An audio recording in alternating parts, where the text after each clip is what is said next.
Napoleon said, number one, a leader needs unwavering courage. And I don't know if I totally agree with the unwavering part of this or not, because sometimes our courage does waver a little. You know, bend but not break. You know, courage mounts up, and then sometimes we have the doubts that creep in, and we reach a little deeper to find that courage that overcomes our doubts and our fears. So I would probably debate a little bit with Napoleon on this unwavering courage, because sometimes courage does waver.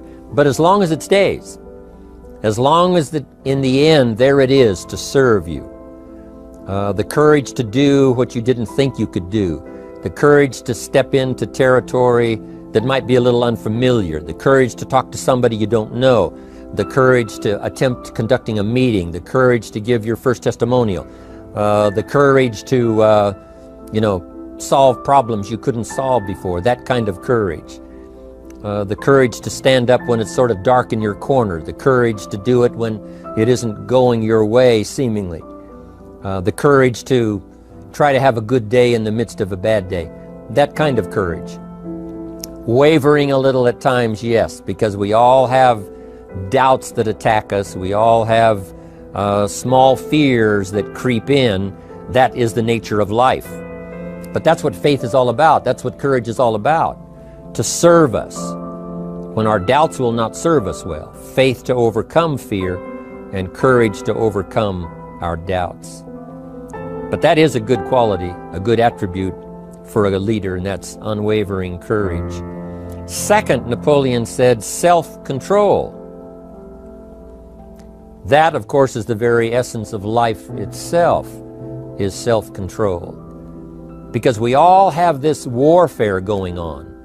You know, it's going on in the world, the warfare between liberty and tyranny. In our own body, the warfare between health and illness, the struggle is on. The struggle between light and darkness, the struggle between good and evil. I call it opposites in conflict. And as soon as you're born into the world, as soon as you find yourself and discover yourself on this spinning planet headed somewhere, you know that this exists. To be a civilized society, we must drive the dark side of our nature into a small corner and let the positive side flourish. Early we must learn to exercise self-control. Power is a wonderful thing, but it must be exercised properly. It must be exercised to benefit and not to destruction. So self-control is certainly necessary to be a strong leader, so that you can become the best example. The example of having your temper well managed, to having that dark side of your nature under control. The best example of choosing wise words and not being careless, that kind of control. Control of your appetite, control of your desires, so that they fit into the positive side of life and not the negative side. Self-control, very important. Then he said a leader must have a keen sense of justice. How very true. Justice we become familiar with, you know, even when we're small. When certain things that happened or were done to us that something told us that wasn't right. Someone did us wrong.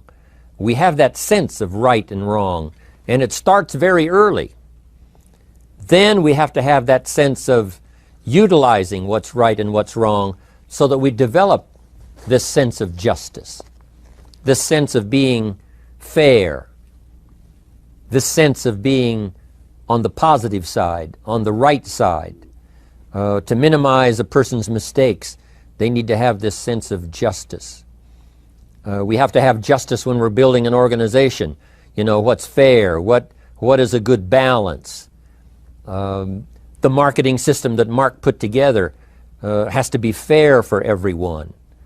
If you have a customer and you take care of that customer, someone else cannot come along and take that customer. The same is true with the distributor. Certain rules and regulations, so that all of us have a chance to fit within this framework of fairness, justice, and what's right. Otherwise, enterprise cannot work.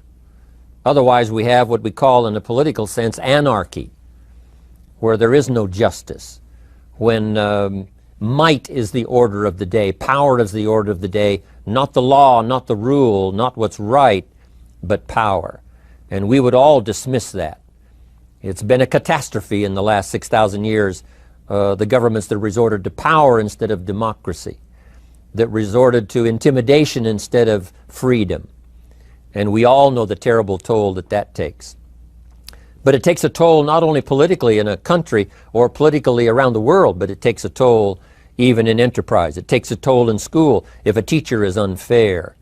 It takes a toll in working on a team where someone is unfair, or where the leadership is not fair in the administration of justice. So this is true. A keen sense of justice and what's fair and what's right. Part of this we have to learn as we go. You know, you don't have it all the first year. You haven't got it all the second year, the third year. After all the years that I've, been around, both as a human being and as a business person, we're still, even at these years, trying to decide what's best, what's fair, what's right, to give balance to our life and to build on a firm foundation for the future. So I agree with Napoleon. Good idea. A sense of justice. Here's another one, he said, definiteness of decision. Indecision is the thief of opportunity. If you don't decide, the opportunity could slip away. If you don't decide what you're going to do today, the day could get away and you're not very effective. I talked about in my recent travels about time management. Here's one of the best ideas of time management. Don't start the day until you have it finished. Is it possible to finish the day before you start it? And the answer is yes. If you don't finish it to the best of your ability, have some idea, some good plan, sure enough, the day escapes. And in the morning you say, let's see, what should I do now? In the afternoon you say, hey, time's getting away from me, what should I do now? And now most of the day is lost. Most of the day escapes not being utilized and doesn't work for you simply because you didn't make those decisions early, at the early part of the day. The decisions we make in the early part of our life sometimes last for a lifetime. The early decisions that you make about what you're going to do with your life as far as Herbalife is concerned, those decisions are vitally important. If you neglect them and don't make them, sure enough, the time passes and the opportunity sometimes is diminished.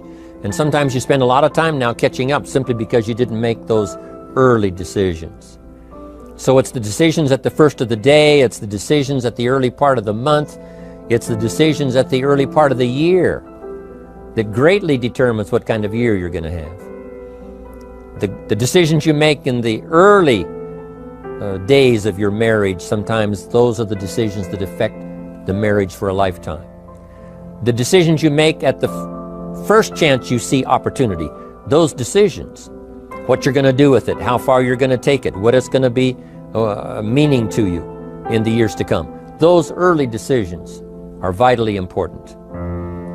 Then we need decisions to correct poor decisions, to overcome our mistakes. It's possible, of course, for all of us to make unwise decisions. And at the end of one year, at the end of 1 week, 1 month, or at the end of a few years, we say, that decision cost me too much. Cost me a lot of time, cost me a lot of money, cost me maybe a good relationship, cost me a chance to be productive. But as long as you're alive, there's still a chance to use new decision power to correct the mistakes of decisions that were bad in the past. All of us have the opportunity to do that, but I think Napoleon was right here too. You got to be definite in making decisions so that the opportunity doesn't pass you by. Take advantage. Here's the next one.